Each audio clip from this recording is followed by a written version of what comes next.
The evening light cast a golden glow on the grass. She stood before them, holding both rings in her trembling hands. "I've remembered everything," she began softly. "Richard, I was your wife first.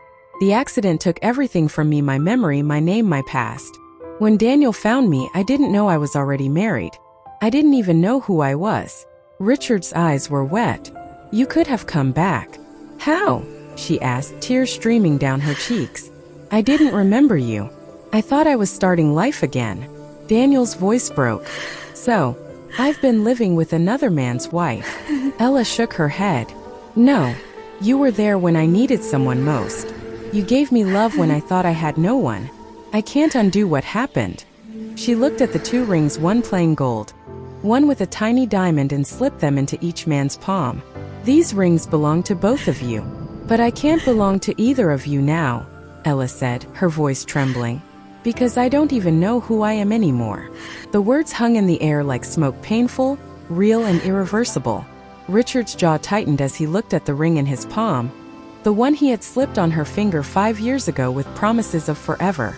Daniel stared at his own ring, the one that had symbolized a second chance at love, one he never knew was borrowed from another man's fate. Both stood frozen, watching as Ella stepped back, her hospital gown replaced by a simple dress that fluttered softly in the wind.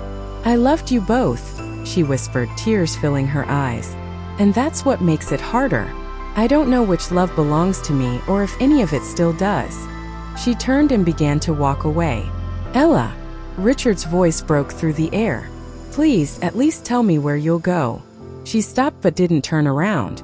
"Anywhere," she said quietly. "Somewhere I can be me, not a wife, not a patient, not a memory. Just me."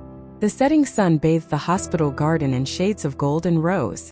The wind brushed through her hair as she reached the gate, where the world beyond waited, unfamiliar, yet strangely welcoming. Each step she took felt like peeling away a layer of someone else's life. She remembered laughter that wasn't hers, promises she didn't make, dreams she didn't finish. For the first time, the silence in her mind didn't scare her. It felt free. As she crossed the road, she glanced at the world around her, people hurrying home, street vendors shouting prices, children running with ice creams in hand. Life was moving on, and she would too. She walked into a small park nearby and sat on a bench, the city lights beginning to flicker on. She looked at her bare fingers, the space where both rings had rested now empty. It was strange how something so small could carry the weight of two lives.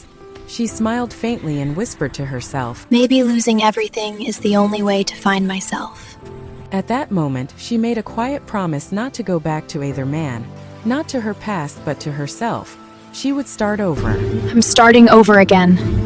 Not as Richard's Ella, not as Daniel's Ella, but as the Ella who would write her own story, build her own dreams, and love again when her heart was ready, this time, freely and truthfully. The night wind grew cooler, carrying the faint scent of rain.